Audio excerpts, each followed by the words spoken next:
오늘 하나님께서 우리에게 주신 말씀은 사도행전 11장 1절에서 18절 말씀입니다.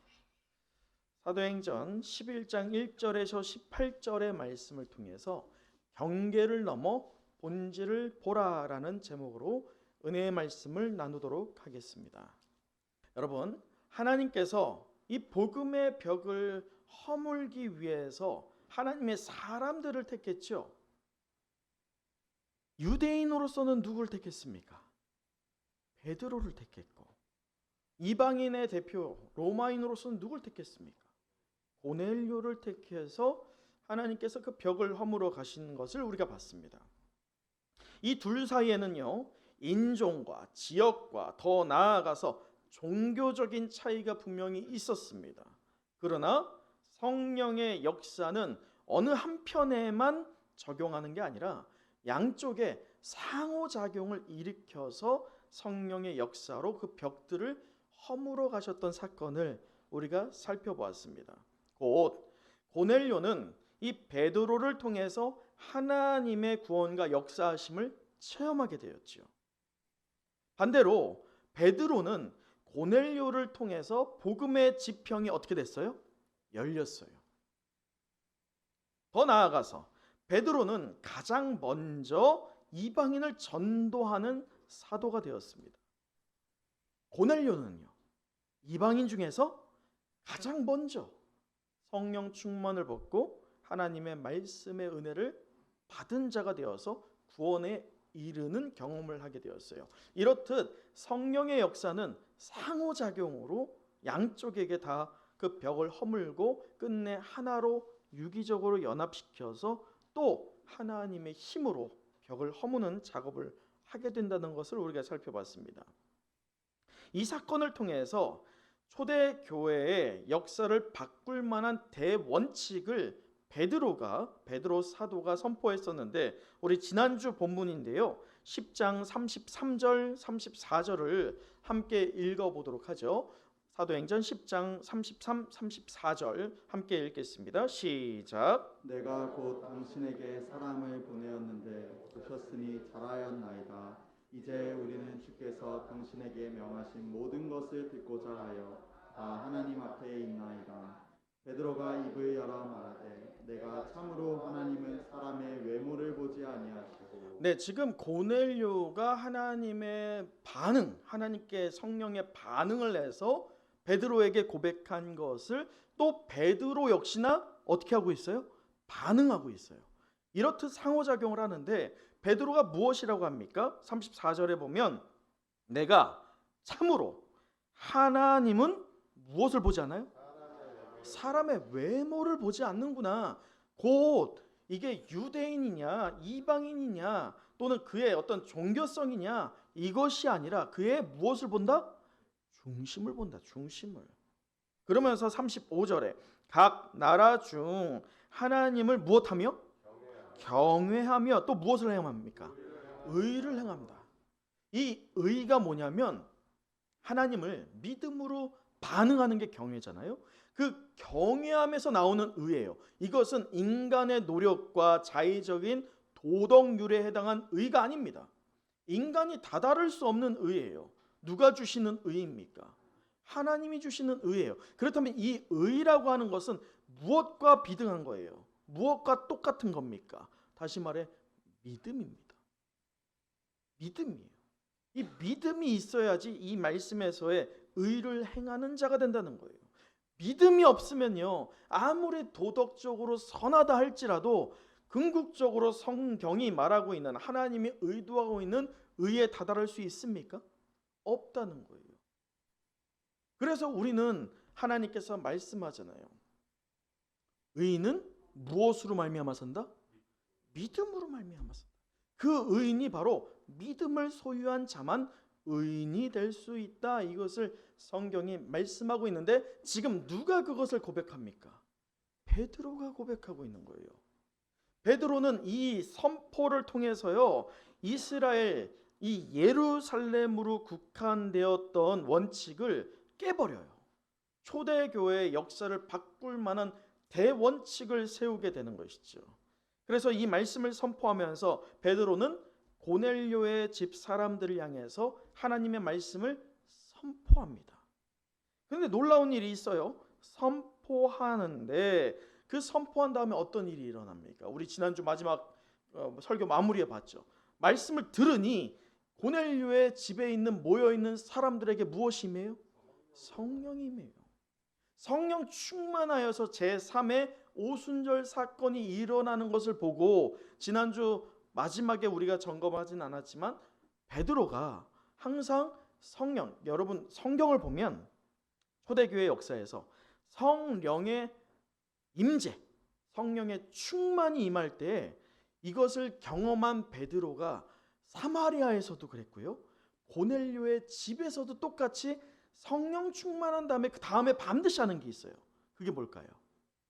세례예요. 그래서 성도에게 세례는 성령 충만과 버금가는 것입니다. 근데 내가 세례를 받았음에도 불구하고 그 세례의 정당한 의미를 깨닫지 못한다면 은혜가 있어요, 없어요? 없는 거예요. 그냥 의례 시간 되면 받는 것, 그냥 다다르면 자연히 받아야 되는 것, 이게 아니라 성령과 더불어서 세례는 두 가지의 축이라는 거예요. 성도가 성도답게 하는 데 있어서 말이죠. 그런데 문제는 이 성도가 성도답게 하는 성령의 충만과 세례를 베드로 사도가 누구에게 베풀었어요? 고넬료에게 베풀었다는 것이죠.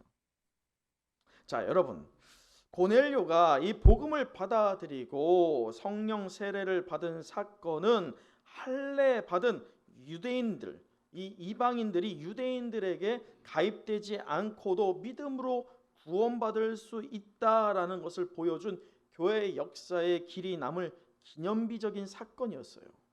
왜냐하면 이때까지 유대인들은 분명히 할례를 받아야 되고 우리가 성령과 세례를 지금 제가 두 가지의 축으로 얘기한 것처럼 이스라엘 유대인 종족에 속한 기독교인들에게 있어서 구원받기 위해서 믿음이라는 게 있는데 그 믿음 이전에 먼저 선행되어 있어야 되는 게 무엇이에요?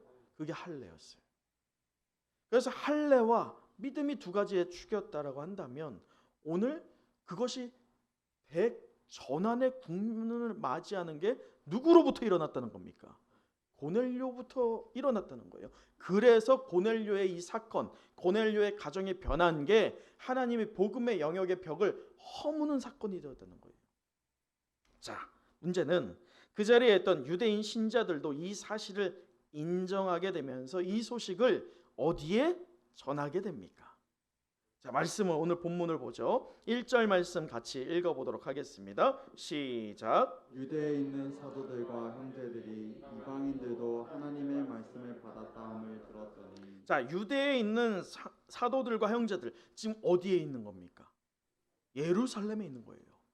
예루살렘 교회에서 초대교회의 모태가 되는 그 교회에 있는 유대교 출신의 성도들에게 이 엄청난 기적의 역사의 사건이 들려진 것이죠.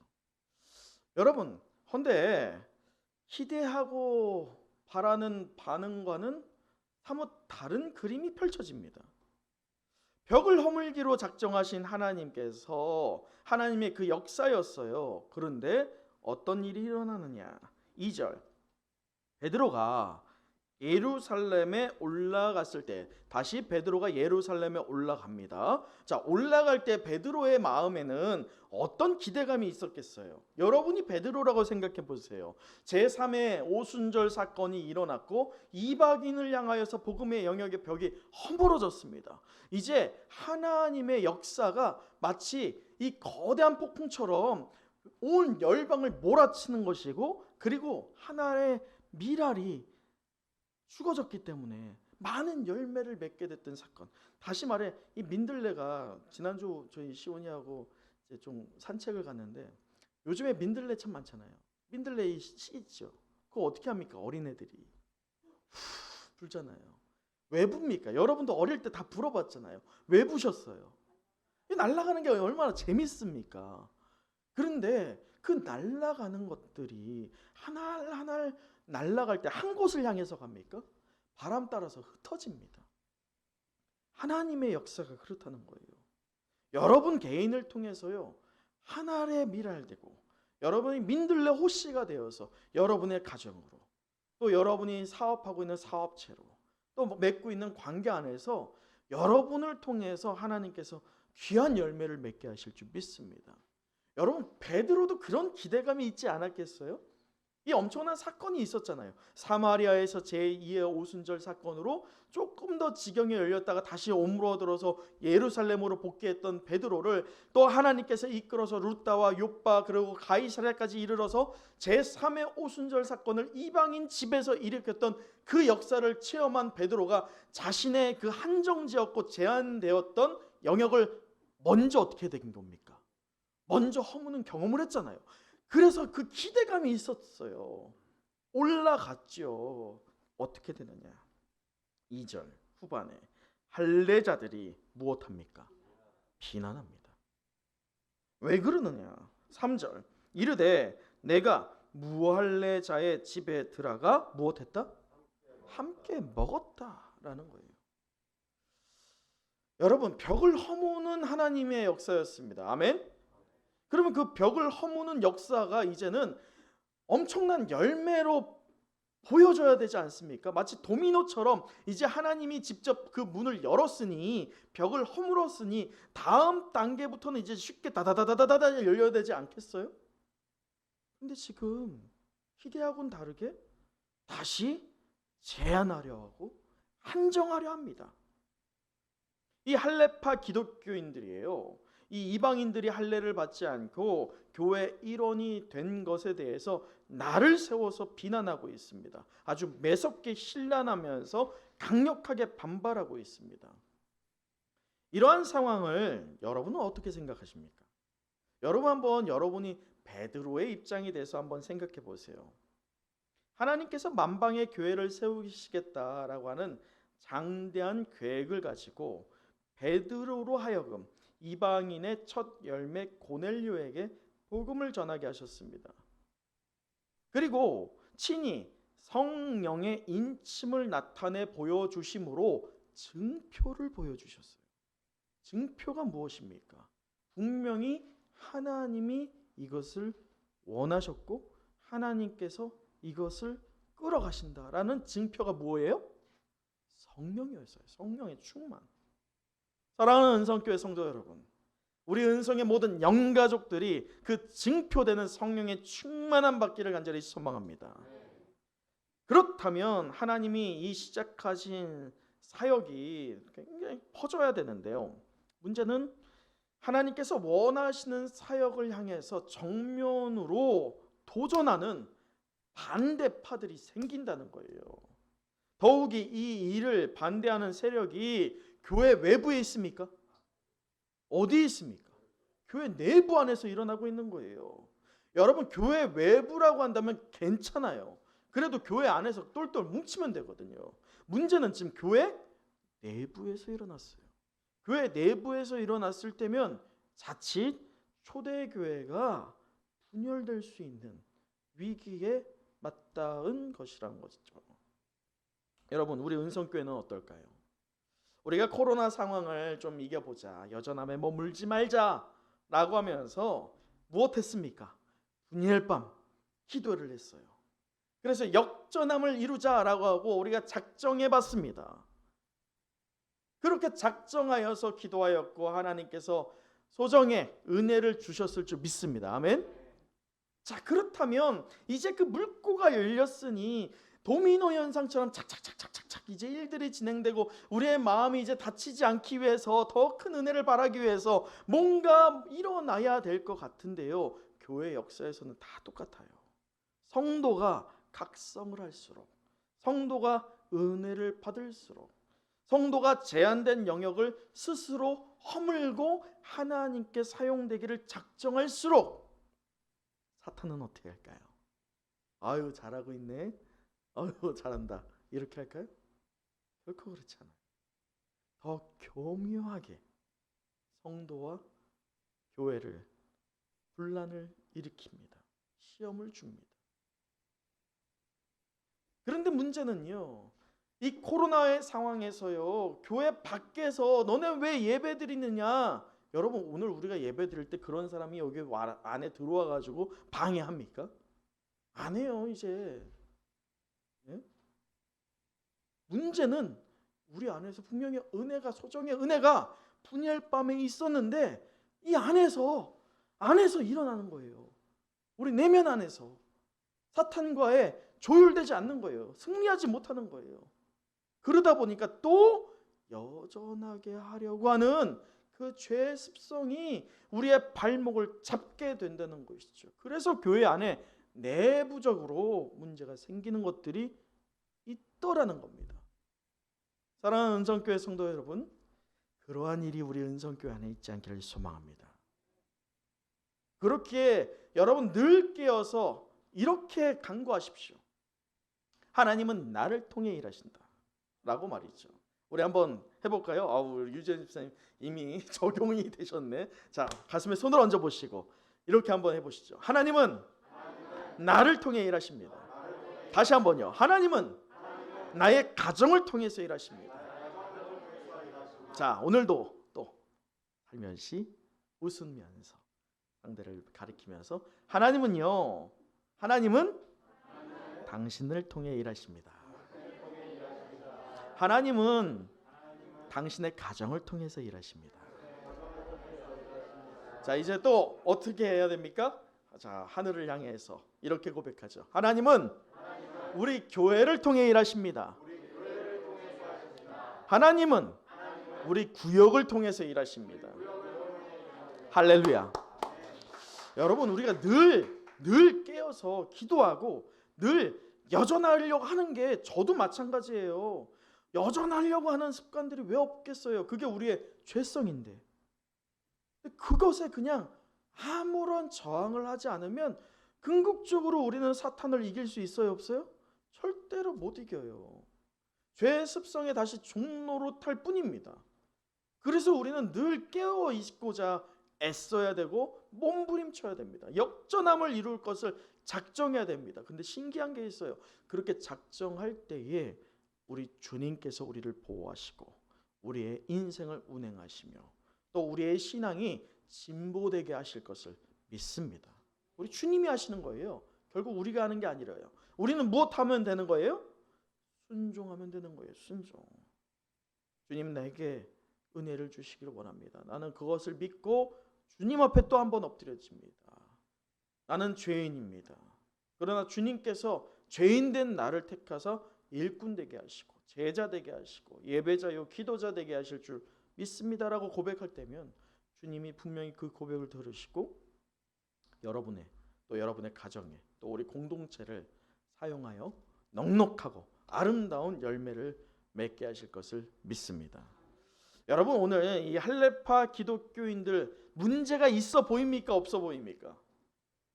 문제가 있어 보이는 것 같죠. 자, 하나님께서 베들료와 고넬료를 통해서 그동안 제한되었던 복음의 벽을 허물기로 작정하셨잖아요. 이방인을 부르시는 하나님의 심정으로 이방인들의 영혼을 구원하고 만선을 이루어서 돌아오는 베드로 아니겠습니까?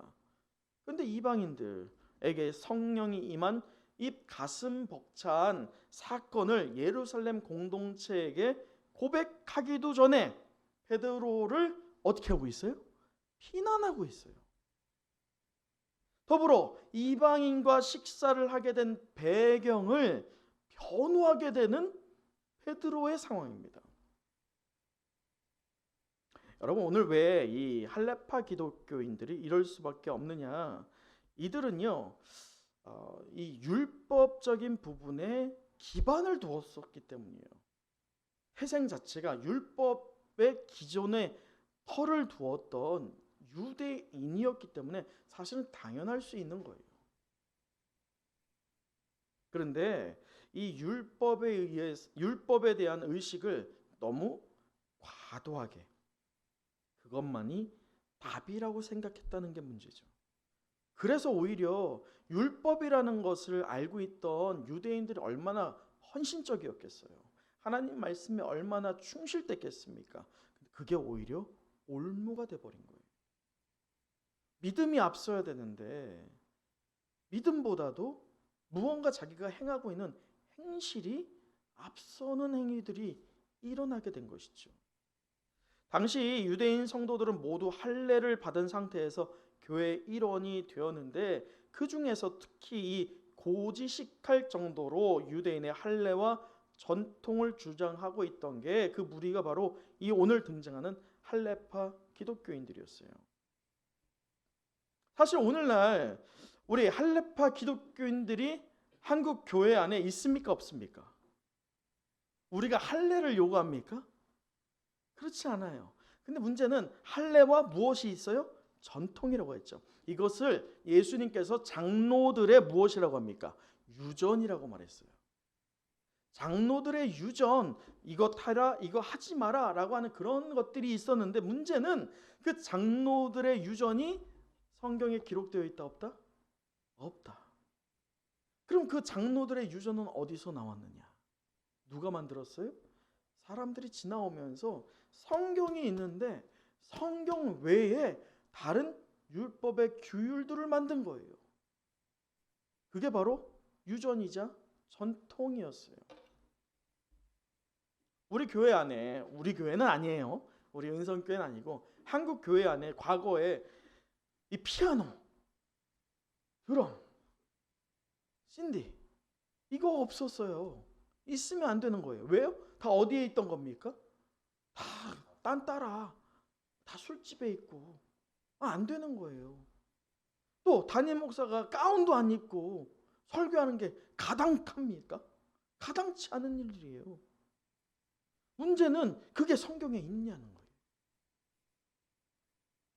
성경 좀 안다고, 교리 좀 안다고, 또 직분 좀 있다고, 또 봉사 좀 내가 좀 한다고. 본질은 밀려나 버리고 비본질적인 것들이 본질의 자리에 대치되는 일들이 얼마나 한국교회에 많습니까? 그러다 보니 정작 본질을 놓쳐서 이 코로나의 상황을 마주했을 때 본질이 약하니까 비본질적인 것들로는 이 상황을 버텨낼 수 없는 거예요. 무너질 수밖에 없는 거예요. 저는 오히려 잘 됐다 싶어요. 비록 우리 교회뿐만 아니라 한국교회가 모두 어렵고 이 시기가 끝나면 한국교회 성도가 40%가 줄지 모르지만 차라리 잘 됐다 싶어요. 왜요? 지금 봉사할 거리가 있어요, 없어요? 없어요. 지금 뭐 직분 내세울 때가 뭐 됩니까? 아니에요. 지금 우리가 할 수 있는 거 뭐밖에 없어요? 예배밖에 없어요. 예배의 사활을 걸어야 돼요. 하나님께서 지금 집중하게 하는 거예요. 다른 그 어떤 것도 아니라 하나님만을 집중하게 하는 거예요. 그래서 우리에게는 이게 위기가 아닐 수 있어요. 오히려 기회가 될 줄 믿습니다. 할례파 유대인들이요, 이들이 하나님을 바라봐야 되는데 오직 의인은 믿음으로 말미암아 산다, 이것을 바라봐야 되는데 다른 것들을 보는 거예요. 자신들이 세운 기준들, 자신의 의를 드러낼 수 있는 어떤 기준들, 그것을 붙잡는 것이죠. 사랑하는 은성교회 성도 여러분, 우리 교회는 그러지 않기를 소망합니다. 우리 교회가 그 시발점 되기를 원합니다. 우리 교회부터가 먼저 죽어지고 나부터 먼저 믿음을, 온전한 믿음을 소유하기 위해서 따라하세요. 제대로 예배를 드려야 한다. 예배는요, 주님한테 기부하는 거 아니에요. 적선하는 거 아니에요. 아, 내가 좀 안 갔는데 내가 오늘 이번 한 주는 가주지 뭐. 그게 온전한 믿음일까요? 결코 하나님은 그런 믿음 받지 않아요. 오늘 이 할례파 기독교인들, 이 비본질적인 것을 본질로 여기는 이 할례파 기독교인들의 공통점이 무엇이었냐? 교회를 불량케 했습니다. 맞습니까? 교회를 불량케 한 거 맞아요? 지금 교회를 불량케 했죠. 왜냐? 비난하잖아요. 하나님이 벽을 허물었는데 그걸 가지고 지금 비난하고 있네요. 자, 또 벽을 허물기로 작정하신 하나님의 사역을 지금 또 제한하려 하고 있는 게 맞습니까? 제한하고 있네요. 자, 그러면 이런 부류의 사람들을 교회 공동체가 제거해야 될 것 같습니다. 맞습니까? 아니에요. 성경은 그렇게 요구하지 않아요. 사실 이 비본질적인 것을 강조하며 교회의 어떤 위기를 초래하는 무리들이 있을 때 가장 빨리 처리할 수 있는 바가 있다라고 한다면 그들을 이 공동체 안에서 제적시키고 치리하는 거예요. 방출시키는 거예요. 그러나 생명 공동체 되는 교회는 그래서는 안 됩니다. 은혜 공동체 되는 교회는 세상의 방법처럼 그렇게 처리하면 안 돼요. 빠르다고 해서, 가장 쉽다라고 해서 그렇게 해서는 안 되는 거예요.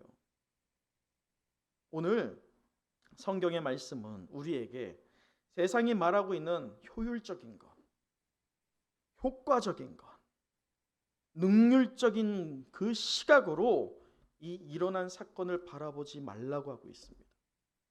오히려 비록 느릴 수 있고 더딜 수 있지만 영적으로 민감하게 하나님께서 어떻게 인도하시는지 인간의 방법이 아닌 누구의 방법? 하나님의 방법에 맡기는 것. 그것을 우리에게 보여주고 있습니다. 사랑하는 은성의 권성 여러분, 우리가 코로나와 맞물린 이 성도의 삶과 교회가 어떻게 하면 이 원형적인 복음을 회복할 수 있을지, 이 복음의 능력을 어떻게 소유할 수 있을지 찾아보고 또 그러기 위해서 무엇을 적용할지 우리가 사도행전을 계속 살펴보고 있습니다. 오늘 말씀을 통해서 교회 공동체 안에 발생되는 문제들이 분명히 있습니다. 근데 그 문제들을 어떻게 해결하는 게 맞을지에 대한 방향을 오늘 우리에게 제시해 주고 있어요. 더불어 우리가 어떻게 이 예배 공동체 되는 은성교회를 유지하고 이 어려운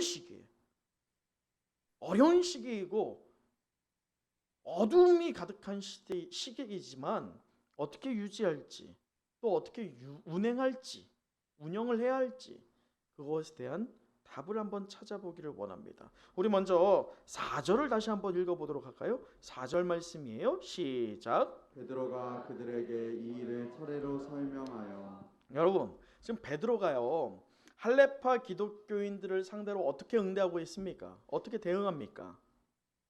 설명을 하네요. 이 베드로의 어떤 문제로 제기된 이 이방인 고넬료의 가정 방문 사건과 또 세례를 주게 된 것과 그리고 식사를 왜 나누게 되었는지에 대해서 이렇게 표현하면 좀 과할 수 있지만 좀 구차해 보여요. 굳이 이렇게 설명을 할 필요가 있을까 생각이 됩니다. 왜냐면 저는 이 말씀을 보면서 좀 납득이 안 되더라고요. 뭐냐면 여러분 베드로가 누구입니까? 예수님의 제자 중에서도 수제자예요. 제자를 대표하는 사도입니다. 그가 오순절 사건 이후에 성전의 미문에 앉아있는 나면서부터 안진뱅이 됐던 자를 단번에 일으키고 또 수많은 사람들을 주께로 돌이키는 사건에 주역됐던 게 누구예요? 베드로였어요. 그 베드로의 사역이 이제 사마리아 성으로 옮겨가서 사마리아 성에 제2의 오순절 사건을 일으키고 또 루다와 욥바라고 하는 지역에서 애니아와 다비다를 일으키고 살리는 역사를 일으켰습니다. 또 마지막으로 가이사랴로 가서 고넬료의 집에서 어떤 사건을 일으켰어요? 제3의 성령의 부흥을 또 한 번 일으켰습니다. 여러분 이런 베드로예요. 분명히 이 일련의 과정을 보면 베드로는 누가 택한 사람이 맞는 것 같아요? 하나님이 택한 사람이 분명한 거 맞습니까? 자 그렇다면 베드로가 충분히 그가 쌓아온 권위만으로 자신을 향해서 비난하고 있는 이 소란을 한순간에 어떻게 할 수 있어요? 잠재워 버릴 수 있어요. 어디 이 한마디면 끝나는 거예요. 권위를 내세우면 되는 거예요. 근데 베드로는 그것을 사용하지 않습니다. 구차한 것 같은데 굉장히 긴 설명을 합니다. 우리 오늘 말씀을 보세요. 이 베드로가 5절부터 자기에게 기도할 때에 하나님이 어떻게 환상을 주고 있는지에 대해서 보여줍니다. 6절 7절 이것을 주목하여 보니 땅에 네 발 가진 것과 들짐승과 기는 것과 공중에 나는 것을 보이더라. 또 들으니 소리가 있어 내게 이르되 베드로야 일어나 무엇하라? 잡아 먹으라. 이것이 몇 번 있었어요? 3번 있었다. 이것을 여러분 지금 우리가 지문으로 되어 있어서 그렇지만 실제로 베드로가 이것을 설명하고 그들에게 자신이 겪은 이 이야기를 나눌 때에 짧은 이야기였겠어요? 굉장히 긴 시간을 에너지를 들여서 설명했을 거예요. 그렇게 이해는 안 됩니다. 왜 자세히 설명할까? 여러분 말씀을 보십시오. 14절입니다. 14절 말씀 함께 읽도록 하겠습니다. 시작. 그가 너와 내 온 집이 구원받을 말씀을 내게 이르리라 함을 보았다 하거늘.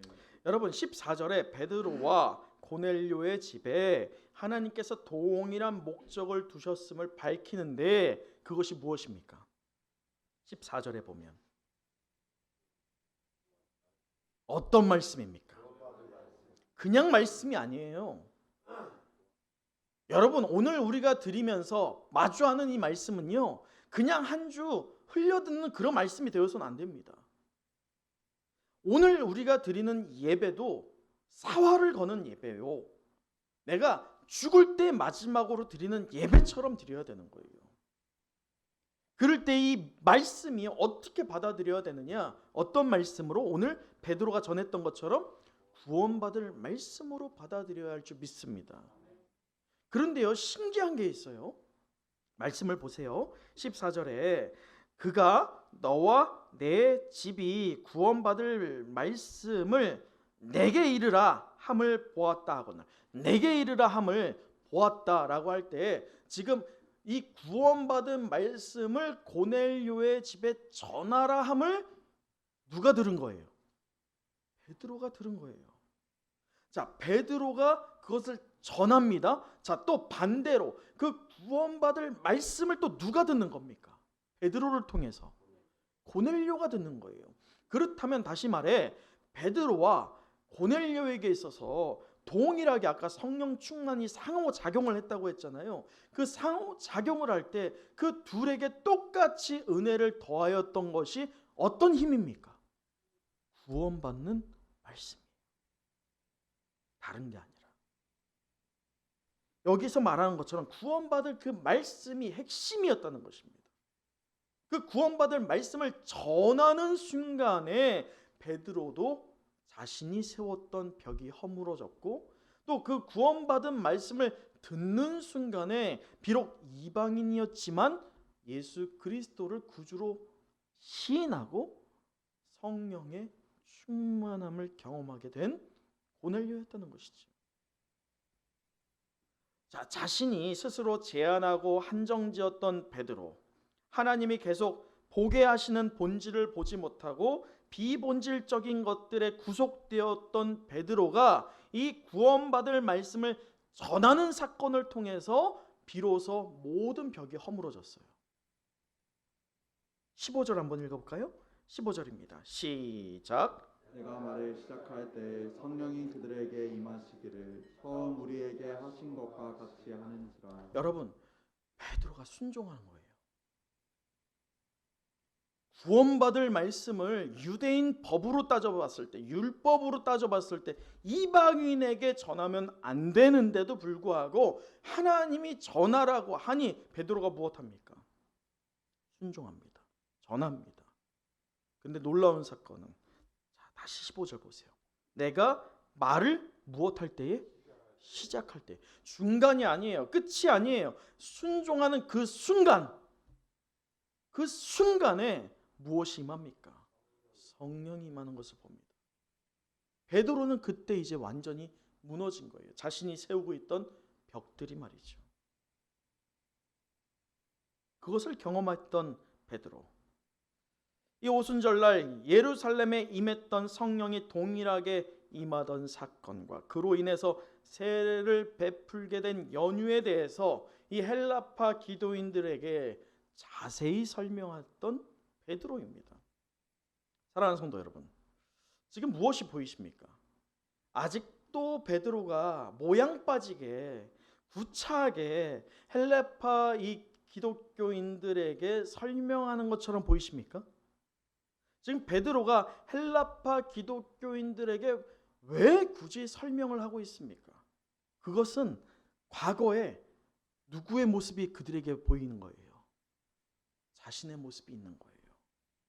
즉 아직까지도 오직 믿음으로만 구원받는다는 복음의 진리, 그 본질을 깨닫지 못했기 때문에 너네들이 그렇게 반응하는 거야. 왜? 나도 그랬었으니까. 그 마음으로, 긍휼한 마음으로 현재 유대인 기독교인들에게, 헬라파 기독교인들에게 말씀을 전하는 것입니다.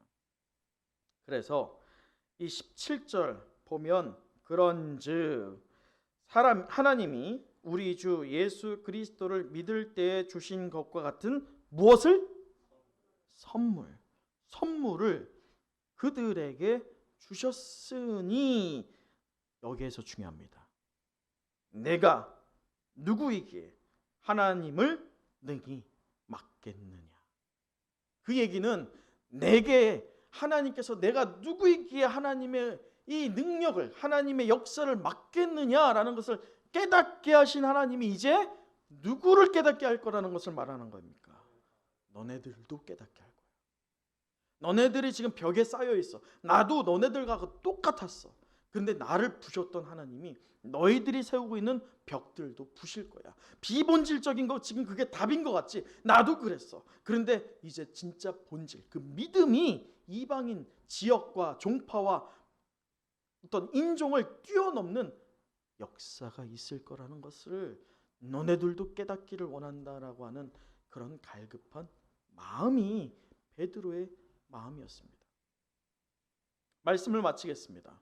사도행전을 통해서 하나님 나라의 일을 우리 은성에 속한 성도와 가정에 적용하면서 경계를 넘어 본질을 보라라는 제목으로 은혜의 말씀을 나눴습니다.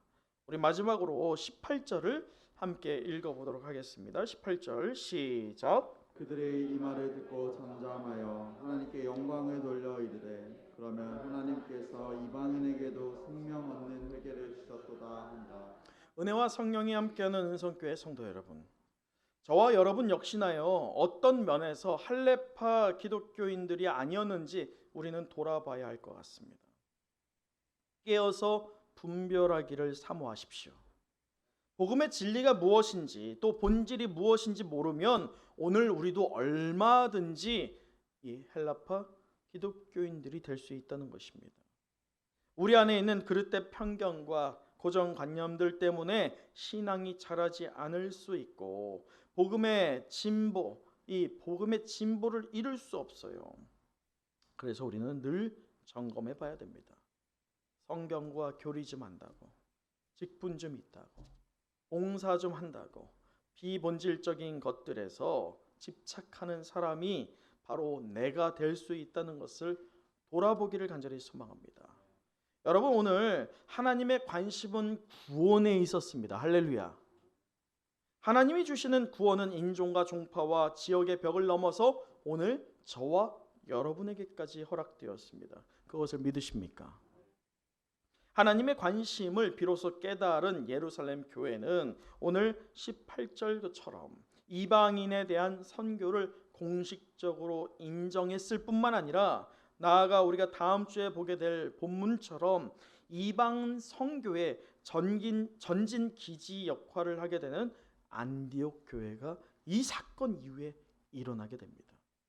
그러한 면에서 보면 지금 비난하고 힐난했던 이 사건이요, 위기로 보였지만 이것을 풀어나가는 과정에서 하나님의 은혜하심이 있었고 하나님의 계획하심을 이해하게 되다 보니 그들의 한계가, 공동체의 한계가 완전히 무너지고 이제는 이방 선교에 열심을 내는 방향의 전환이 이루어지는 사건이었다는 것입니다. 사랑하는 성의 성도 여러분, 여전함에 머물게 하는 사탄의 유혹을 이겨내시길 원합니다. 스스로 제한하고 한정짓던 경계를 허무시기를 축복합니다. 비본질적인 것이 아니라 본질을 추구하는 은성의 모든 영가족 되길 간절히 소망합니다. 여러분이 본질적이지 않은 거 있잖아요. 비본질적인 거 다 양보해도 돼요. 그 양보한다고 뭐 피해가 있겠습니까? 손해가 있겠습니까? 그러나 절대 양보하지 말아야 할 게 있습니다. 그것이 무엇입니까? 바로 본질, 곧 진정한 믿음이요 구원에 이르는 하나님의 말씀입니다. 그것은 양보하지 마세요. 비본질적인 것은 얼마든지 양보해도 됩니다. 하나님의 뜻을 모두 알 수는 없어요. 또 복음에 대해서 우리가 다 알지도 못합니다.